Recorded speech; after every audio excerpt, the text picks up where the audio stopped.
Hello friends, welcome to make my exam. This is doctor Deepak Yadav और आज मैं अपनी मॉडर्न हिस्ट्री लेक्चर सीरीज का आखिरी लेक्चर आपके सामने पेश करूंगा। आज हम बात करेंगे किस तरह से आपने देखा पिछले लेक्चर्स में किस तरह से एक प्लान आता है जिसका नाम था क्रिप्स मिशन, वो फेल होता है, राजगोपालाचारी फॉर्मूला फेल होता है। आज हम बात करेंगे किस तरह से एक नया प्लान इंडिया में आता है, उसके बाद उसके फेल होने के बाद माउंटबेटन प्लान आता है और किस तरह से भारत और पाकिस्तान दो सेपरेट डोमिनियन बनते हैं। तो आज हम दो प्लान्स की बात करेंगे। सबसे पहला हम बात करेंगे कैबिनेट मिशन प्लान 1946, उसके बाद माउंटबेटन प्लान और finally Indian Independence act of 1947। तो शुरुआत करते हुए सबसे पहले मैं आपको बताना चाहूंगा, आपको याद होगा पिछले लेक्चर में जो एक कॉन्स्टिट्यूशनल डेडलॉक की स्थिति आ चुकी थी जहां पर कि इंडियन नेशनल कांग्रेस और मुस्लिम लीग किसी बात पर राजी नहीं हो पा रहे थे। मुस्लिम लीग अपनी डिमांड पर अड़ी हुई थी जिसकी वजह से पहले क्रिप्स मिशन और बाद में राजगोपालाचारी फॉर्मूला फेल हो चुका था। तो फाइनली 1946 में एक नया मिशन भारत भेजा गया जिसका नाम था कैबिनेट मिशन। तो कैबिनेट मिशन प्लान 1946, ये मिशन इंडिया किसने भेजा? ब्रिटेन के प्रधानमंत्री क्लीमेंट एटली ने। क्लीमेंट एटली ने 3 लोगों का एक ग्रुप इंडिया भेजा। ये 3 लोग कौन थे? इस कैबिनेट मिशन में ये 3 लोग Stafford Cripps, Pethick Lawrence and A V Alexander. क्योंकि ये तीनों लोग ब्रिटेन की पार्लियामेंट में कैबिनेट मिनिस्टर थे, इसलिए इस मिशन को नाम दिया गया कैबिनेट मिशन। और इस कैबिनेट मिशन के 2 काम थे। पहली बात, इसे इंडिया में पावर ट्रांसफर करके आना था। ब्रिटिशर्स के बाद वहां कौन संभालेगा, कौन पावर देखेगा? Power transfer. दूसरा, जो कॉन्स्टिट्यूशनल डेडलॉक इंडिया में चल रहा था उस वक्त, उसे रिजॉल्व करना था। तो इस 2 मकसद के साथ कैबिनेट मिशन प्लान को इंडिया भेजा गया था। जब ये लोग इंडिया पहुंचते हैं, 1946 की बात है, उस टाइम पर कैबिनेट मिशन प्लान के कुछ पॉइंट्स हैं जो मैं आपके सामने रखना चाहूंगा कि कैबिनेट मिशन प्लान ने क्या कहा इस कॉन्स्टिट्यूशनल डेडलॉक को रिजॉल्व करने के लिए और पावर ट्रांसफर करने के लिए। तो सबसे पहला पॉइंट कैबिनेट मिशन प्लान का था कि कैबिनेट मिशन ने सीधा सीधा पाकिस्तान की फॉर्मेशन को डिनाई किया। उन्होंने कहा कि एक फुल फ्लैज पाकिस्तान नहीं बनना चाहिए। फुल फ्लैज पाकिस्तान की फॉर्मेशन को उन्होंने मना किया।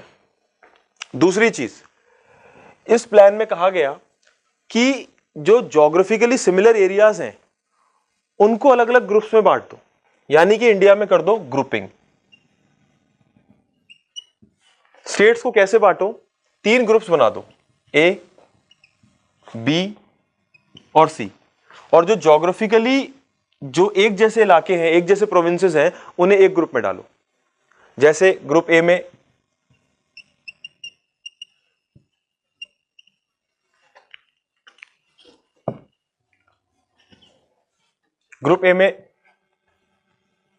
बॉम्बे, मद्रास और central provinces. Bombay, Madras, central provinces. Group B में Punjab, Sindh, north west frontier province. Group C में बंगाल, असम। इस तरह से ग्रुपिंग कर दो इंडिया की। ये ज्योग्राफिकली सिमिलर एरियाज जो हैं अलग अलग अपने अपने ग्रुप में आ जाएं, अलग अलग प्रोविंसेस अपने अलग अलग ग्रुप्स में आ सके। इसके साथ साथ यहां पर बात की गई एक कॉन्स्टिट्यूएंट असेंबली बनाने की। कॉन्स्टिट्यूएंट असेंबली बनाई जाए और ये कॉन्स्टिट्यूएंट असेंबली में जो मेंबर्स होंगे वो कहां से चुने जाएंगे? जो प्रोविंशियल असेंबलीज हैं, अलग अलग प्रोविंसेस की जो असेंबली हैं, वहां से मेंबर चुने जाएंगे कॉन्स्टिट्यूएंट असेंबली में। और ये कॉन्स्टिट्यूएंट असेंबली क्या करेगी? ऑफ कोर्स ये कॉन्स्टिट्यूशन बनाएगी। तो आप देख रहे हो कि एक फुल फ्लैज पाकिस्तान के लिए मना किया गया। ग्रुपिंग की बात की भारत में, ए, बी और सी 3 कैटेगरीज में अलग अलग प्रोविंस को डाला जाएगा। और एक कॉन्स्टिट्यूएंट असेंबली बनाने की बात की जो कॉन्स्टिट्यूशन बनाई। इसके अलावा कुछ और जरूरी पॉइंट भी थे कैबिनेट मिशन प्लान में, जहां पर यह कहा गया कि जो ये प्रोविंसेस हैं, जो ये ग्रुपिंग की गई है ए, बी और सी, इनमें जो प्रोविंस होंगे, अलग अलग प्रोविंसेस जो होंगे, उनका अपना कॉन्स्टिट्यूशन होगा, उनका अपना कॉन्स्टिट्यूशन होगा प्रोविंसेस का, इन ग्रुप्स का अपना अलग कॉन्स्टिट्यूशन होगा, और बाद में तीनों ग्रुप्स मिलकर एक यूनियन का अपना अलग, यूनियन का एक कॉन्स्टिट्यूशन बनाएंगे। कहने का मतलब जो तीन ग्रुपिंग बनाई गई ए, बी और सी, इनमें जितने भी प्रोविंसेस होंगे उनका अपना कॉन्स्टिट्यूशन होगा, अलग अलग ग्रुप का कॉन्स्टिट्यूशन होगा। जैसे ग्रुप ए में जितने स्टेट, जितने प्रोविंसेस हैं, उन सभी प्रोविंसेस का अपना अपना कॉन्स्टिट्यूशन। इस ग्रुप ए का अलग से कॉन्स्टिट्यूशन, बी का अलग कॉन्स्टिट्यूशन, उसके प्रोविंसेस का अलग कॉन्स्टिट्यूशन, ग्रुप सी का अलग कॉन्स्टिट्यूशन, उसके अलग अलग प्रोविंसेस का अलग अलग कॉन्स्टिट्यूशन, और बाद में तीनों ग्रुप मिलकर बनाएंगे एक कॉन्स्टिट्यूशन जो कहलाएगा यूनियन का कॉन्स्टिट्यूशन। दूसरी बात, रेजिडोरी पावर। रेजिडोरी पावर, जैसे आज हमारे कॉन्स्टिट्यूशन के मुताबिक जो तीन लिस्ट हैं, यूनियन लिस्ट, स्टेट लिस्ट और कॉन्करेंट लिस्ट। यूनियन लिस्ट के सब्जेक्ट पर कानून बनाती है केंद्र सरकार, स्टेट लिस्ट पर स्टेट गवर्नमेंट, राज्य सरकार, और कॉन्करेंट में दोनों को पावर होती है। लेकिन जो कुछ बच गया, रेजिडोरी पावर, आज हमने अपने कॉन्स्टिट्यूशन के मुताबिक किसे दी है? सेंट्रल गवर्नमेंट को। लेकिन इस प्लान ने रेजिडोरी पावर किसे देनी चाहिए? प्रोविंसेस को। इंपॉर्टेंट बात। उसके बाद एक और चीज जो इस प्लान ने कही कि जितने भी प्रिंसली स्टेट्स हैं, प्रिंसली स्टेट्स, वो ब्रिटिश पैरामाउंटसी के अंदर रहने की अब उन्हें कोई जरूरत नहीं है। मतलब ब्रिटिशर्स के अंडर उन्हें रहने की कोई जरूरत नहीं है। वो चाहे तो किसी भी सक्सेसर गवर्नमेंट के साथ हाथ मिला सकते हैं जो आगे बनेगी। कोई भी सक्सेसर गवर्नमेंट, इंडिया या पाकिस्तान, उनके साथ हाथ मिला सकते हैं, या फिर वो चाहें तो ब्रिटिशर्स के साथ भी कोई एग्रीमेंट कर सकते हैं। उन्हें फ्री छोड़ दिया गया। इसके अलावा यही कॉन्स्टिट्यूएंट असेंबली, जो कॉन्स्टिट्यूएंट असेंबली की मैंने बात की, जहां पर कि प्रोविंसेस के जो प्रोविंशियल असेंबली के जो मेंबर्स हैं वो चुने जाएंगे और वो बनाएंगे कॉन्स्टिट्यूएंट असेंबली, और ये कॉन्स्टिट्यूएंट असेंबली आगे जाकर बनाएगी देश का संविधान। ये कॉन्स्टिट्यूएंट असेंबली ही काम करेगी एज एन इंटरिम गवर्नमेंट। तो कैबिनेट मिशन प्लान के कुछ इंपॉर्टेंट पॉइंट्स कि सभी प्रोविंसेस का अपना कॉन्स्टिट्यूशन, हर एक ग्रुप का अपना कॉन्स्टिट्यूशन, और बाद में तीनों ग्रुप मिलकर बैठकर बनाएंगे यूनियन का कॉन्स्टिट्यूशन। रेजिडोरी पावर प्रोविंसेस के पास होगी। प्रिंसली स्टेट्स ब्रिटिश पैरामाउंटसी के अंडर रहने की कोई जरूरत नहीं है। कॉन्स्टिट्यूएंट असेंबली एक इंटरिम गवर्नमेंट का काम करेगी। ब्रिटिश पैरामाउंटसी के अंडर इन्हें प्रिंसली स्टेट्स को रहने की जरूरत नहीं है। वो चाहें तो किसी सक्सेसर गवर्नमेंट के साथ हाथ मिला सकते हैं, एग्रीमेंट कर सकते हैं, या फिर ब्रिटिश सरकार के साथ ही कोई एग्रीमेंट कर सकते हैं। इसके अलावा जो दो अहम बातें कही गई कैबिनेट मिशन प्लान में, ये जितने भी ग्रुप्स थे, तीनों ग्रुप, इनमें जो प्रोविंसेस थे, किसी भी प्रोविंस से कोई भी प्रोविंस 5 साल बाद, आफ्टर 5 years, 5 साल बाद वो अपने ग्रुप से अलग हो सकता है। ग्रुप से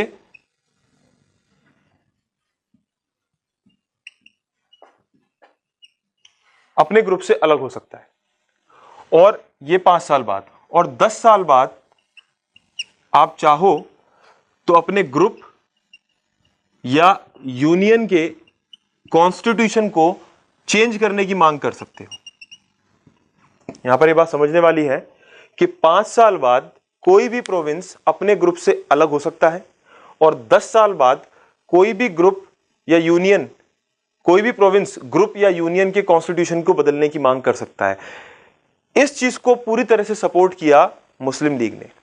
अब जो आप ये ग्रुपिंग देख रहे हैं कि ये पूरी जो ABC ग्रुप, अलग अलग कॉन्स्टिट्यूशन, अलग अलग लेवल पे, इस ग्रुपिंग का इंटरप्रिटेशन अलग अलग तरीके से किया गया।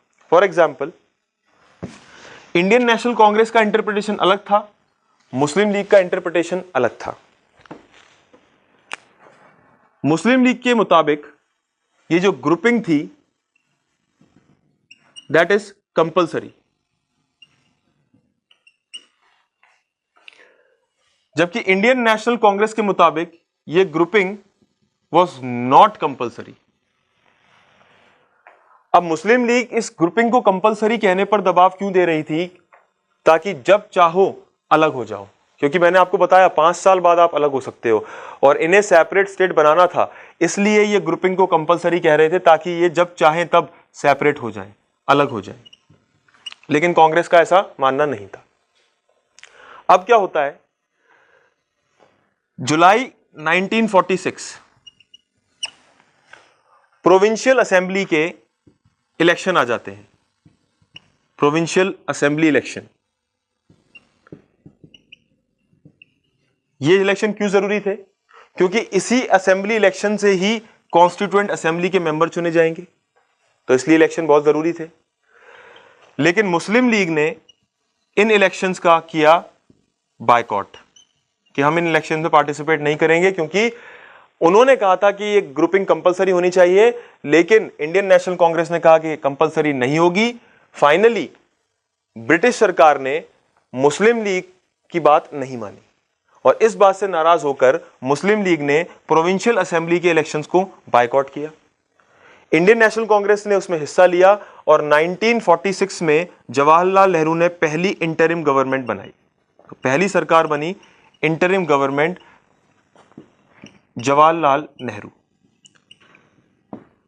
मुस्लिम लीग ने बायकॉट किया, लेकिन जब ये सरकार बनी उसके बाद देश में कम्युनल वायलेंस हुई, कम्युनल राइट्स हुए, तो बहुत दंगे हुए, कम्युनल राइट्स हुए, जिसमें लगभग 5000 लोग मारे गए। फाइनली मोहम्मद अली जिन्ना ने डिसाइड किया कि मुझे भी सरकार में शामिल हो जाना चाहिए। शुरुआत में उन्होंने बायकॉट किया, लेकिन बाद में उन्होंने डिसाइड किया कि मुझे भी सरकार में अब शामिल हो जाना चाहिए।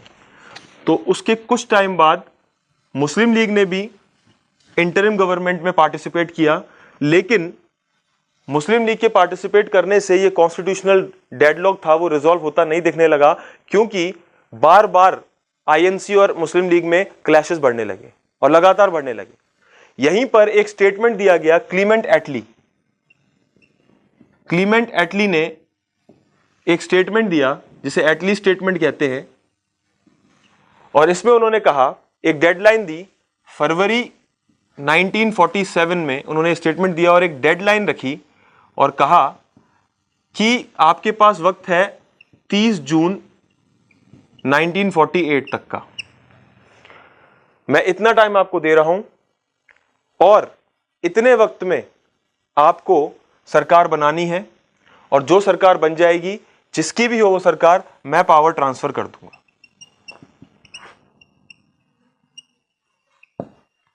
यहां उन्होंने पावर ट्रांसफर करने की बात की। साथ ही साथ लॉर्ड माउंटबेटन को भारत का नया वायसरॉय बनाकर भेजा गया। न्यू वायसरॉय, क्योंकि कैबिनेट मिशन प्लान की अगर मैं बात करूं तो कैबिनेट मिशन प्लान के जरिए जो इंटरिम गवर्नमेंट भारत में बनी, वहां एक डेडलॉक रिजॉल्व होता दिखाई नहीं दिया, क्योंकि मुस्लिम लीग और इंडियन नेशनल कांग्रेस के बीच बार बार क्लैशेस आ रहे थे। तो क्योंकि कोई डेडलॉक रिजॉल्व होता नहीं दिखा, तब जाकर क्लीमेंट एटली ने स्टेटमेंट दिया और लॉर्ड माउंटबेटन 1947 में भारत के वायसरॉय बने। अब बात करते हैं आखिरी प्लान जिसने भारत का बंटवारा किया, हिंदुस्तान का बंटवारा किया, जिसका नाम है माउंटबेटन प्लान। तो लॉर्ड माउंटबेटन एक नया प्लान लेकर आए 1947 में, जिसे नाम दिया गया माउंटबेटन प्लान 1947। अब लॉर्ड माउंटबेटन ने कहा कि भाई ये प्लान मैं बना रहा हूं और ये आपको मानना होगा, मुस्लिम लीग को भी और इंडियन नेशनल कांग्रेस को भी।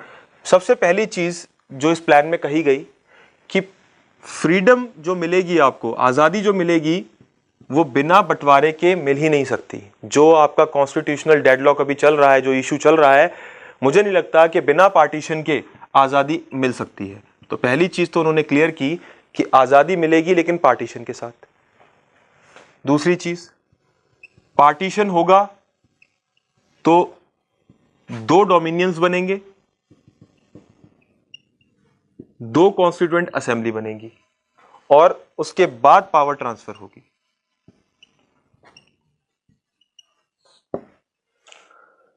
इस प्लान में उन्होंने जो वोटिंग वाला मेथड था उसको थोड़ा सा मुस्लिम लीग के फेवर में कर दिया। और वो क्या था कि माउंटबेटन प्लान में कहा गया कि पंजाब और बंगाल की जो लेजिस्लेटिव असेंबली है उसे 2 ग्रुप्स में बुलाओ, 2 ग्रुप्स में डिवाइड करो, एक हिंदू और एक मुस्लिम। पंजाब और बंगाल की जो असेंबली है उन्हें 2 ग्रुप में डिवाइड करो, एक हिंदू और मुस्लिम, और दोनों से कहो अपना अपना वोट डालें। अगर इन ग्रुप्स में से किसी एक ग्रुप ने भी पार्टीशन को फेवर किया तो बंगाल और पंजाब दोनों का बंटवारा होगा। पहली बात। दूसरी चीज, सिंध अपना डिसीजन खुद ले और नॉर्थ वेस्ट फ्रंटियर प्रोविंस में आप वोटिंग करा लो, जनता से रेफरेंडम करा लो और जनता खुद डिसाइड करे कि उसे पार्टीशन चाहिए या नहीं चाहिए। अब बात आती है कि जब हिंदू और मुसलमान की अलग वोटिंग कराने की बात की गई तो ऐसा ही कुछ मोहम्मद अली जिन्ना ने शुरुआत में कहा था कि मुसलमानों की अलग वोटिंग कराओ बंगाल और पंजाब में, लेकिन उस वक्त इंडियन नेशनल कांग्रेस ने इसे नहीं माना था। तो अब इंडियन नेशनल कांग्रेस इस प्लान पर राजी कैसे हो गई कि मुसलमान अलग वोट करें और हिंदू अलग? उसकी वजह थी कि कांग्रेस को यह डर था कि जब तक ये डेडलॉक नहीं रिजॉल्व होगा, ये सुलझेगा नहीं मामला, तब तक दंगे चलते रहेंगे और कई लोगों की जान जाएगी। इसलिए कांग्रेस इस प्लान को मानने पर मजबूर हो गई। फाइनली जब वोटिंग हुई, पार्टीशन के फेवर में वोटिंग हुई, यहां का रेफरेंडम भी पार्टीशन के फेवर में हुआ और इस तरह से हिंदुस्तान और पाकिस्तान के 2 डोमिनियन बने। इसी माउंटबेटन प्लान को फाइनली सरकार ने, ब्रिटिश सरकार ने रेटिफाई किया as the Indian Independence Act.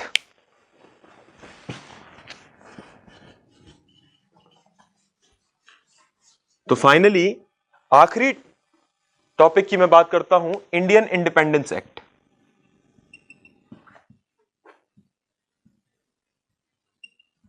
Indian Independence Act 1947. So the British Parliament formally ratified the Mountbatten Plan as the Indian Independence Act of 1947, जिसके द्वारा अलग अलग 2 डोमिनियन बनाए गए, इंडिया और पाकिस्तान, और दोनों को आजादी दी गई। 14 अगस्त पाकिस्तान, 15 अगस्त इंडिया। पाकिस्तान ने अपना पहला गवर्नर जनरल, अपने पहले गवर्नर जनरल के तौर पर मोहम्मद अली जिन्ना को चुना, जबकि India decided to continue with Lord Mountbatten. और इस तरह बंटवारे के साथ दोनों मुल्कों को आज़ादी मिली। और इस तरह से मॉडर्न हिस्ट्री की मेरी लेक्चर सीरीज आज खत्म होती है। मैं उम्मीद करता हूं कि ये लेक्चर सीरीज आपके अलग अलग तरह के एग्जाम्स में बहुत मदद करेगी, बहुत मददगार साबित होगी। Please like, share and subscribe our channel Make My Exam. Thank you so much.